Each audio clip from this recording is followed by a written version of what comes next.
Bueno, luego de haber revisado el analizador léxico, pasamos ahora al analizador sintáctico o parser, el cual se puede decir que es un programa que analiza una cadena de símbolos de acuerdo a las reglas de una gramática formal.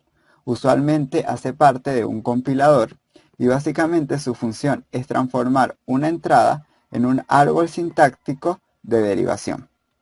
El análisis sintáctico lo que hace es convertir el texto de entrada en otras estructuras que son comúnmente árboles, que son más útiles para el posterior análisis y capturan la jerarquía implícita de la entrada. Como ya se comentó, en el analizador léxico creamos todos los tokens, que son la secuencia de los caracteres de entrada. Son estos tokens los que procesamos en nuestro analizador sintáctico para construir la estructura de datos. Por ejemplo, un árbol de análisis o árboles de síntesis abstracta. En este caso, para realizar nuestro analizador sintáctico utilizamos BASEON en un archivo .y. Tenemos nuestro analizador léxico, que es un archivo .l. BASEON es un generador de analizadores sintácticos de propósito general, que convierte una descripción gramatical para una gramática independiente del contexto LALR1 en un programa en C o C++ que analice esta gramática. Un archivo en BASEON está dividido en 3 sesiones y cada una de estas sesiones se identifica porque están separados por doble carácter. En la primera sesión tenemos la sección de declaraciones en C y C++ y declaraciones de BASEON. En la segunda sesión tenemos las reglas gramaticales y en la tercera sesión, que es la última, tenemos el código del usuario. Si nos vamos más a detalle en cada una de las sesiones, en la primera parte tenemos las declaraciones en C. Acá se declaran todas las variables y bibliotecas que usaremos en las acciones gramaticales. Luego, en las declaraciones de BASEON, tenemos los tipos de variables, los terminales, no terminales, los axiomas de las gramáticas y la precedencia de operadores. En la declaración unión definimos indirectamente una unión de C, con un campo para el tipo de valor semántico. Este tipo de datos se usa en los terminales que pasa Flex y BASEON y en los tipos de datos de los no terminales.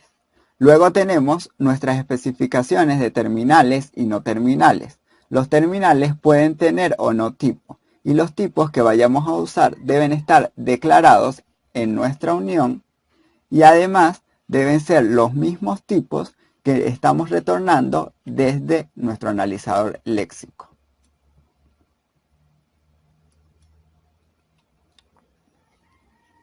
Los no terminales que debemos declarar son aquellos que tienen especificado algún tipo de dato, por ejemplo, ID.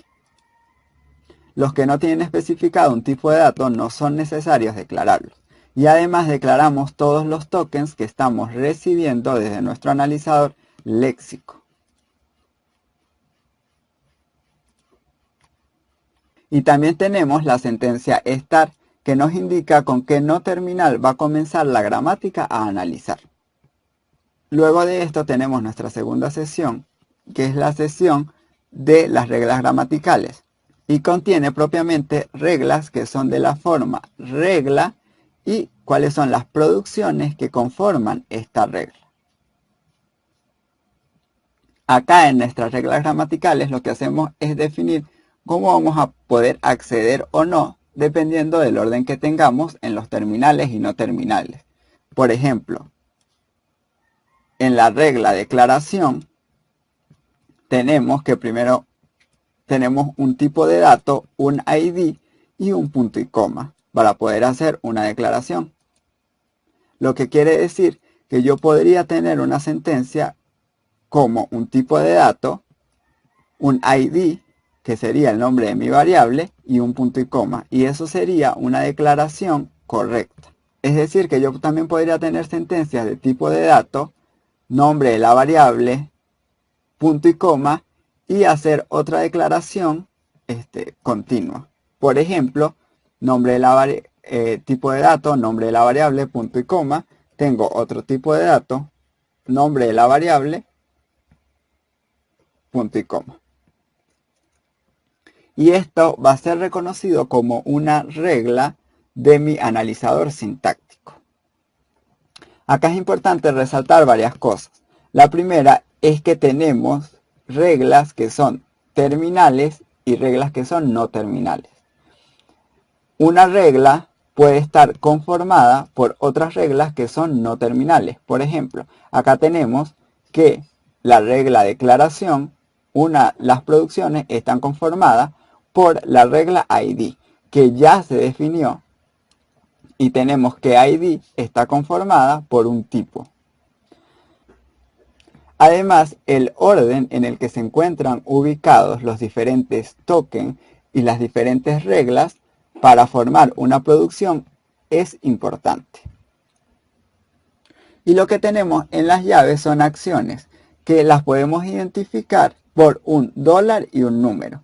Y el número va a depender de la posición en donde se encuentra ese terminal o no terminal. Con estos valores accedemos a ellos. Es decir, aquí yo tengo $1, quiere decir que estoy accediendo al no terminal TTDato.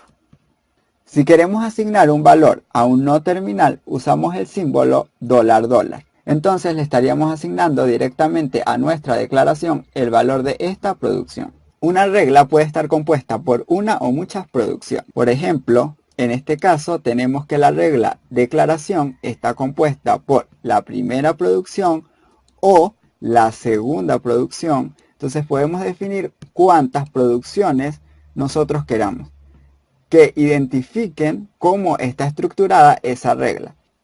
Y además, como producciones, se pueden definir cuáles son las recuperaciones de errores que tendremos en nuestro compilador.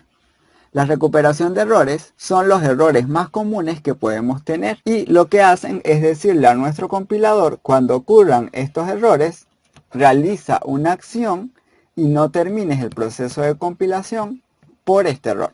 Por ejemplo, acá en la declaración definimos una recuperación de error cuando ocurre de que el usuario introduce el tipo de dato e introduce una ID, pero no puso el punto y coma. Esto sería que un usuario pone el tipo de dato y pone el nombre de la variable, pero no puso el punto y coma para finalizar la sentencia. Entonces, en vez de el compilador terminar el proceso de compilación por un error, lo que va a hacer es que va a imprimir por pantalla error en la línea, va a mostrar la línea donde se está generando este error, te faltó poner el punto y coma en la declaración. Y va a continuar el proceso de compilación del resto del programa. Esto lo vamos a ver más a detalle cuando veamos el ejemplo y lo vamos a entender mucho mejor. Y por último, tenemos nuestra última parte del código, que es la sección de código de usuario.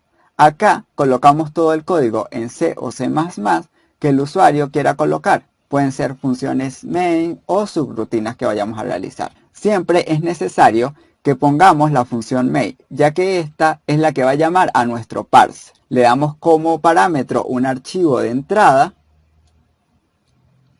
y ese archivo de entrada es el que vamos a pasar a nuestro parser para que comience a analizar. Además, aquí en esta sesión es donde se define la función YERROR, que es la que nos permite anunciar cuando hay un error, porque lo leído no se reconoce por ninguna regla de las que definimos. Y así se compone el archivo BASIC para nuestro analizador sintáctico. Ahora pasaremos a los ejemplos.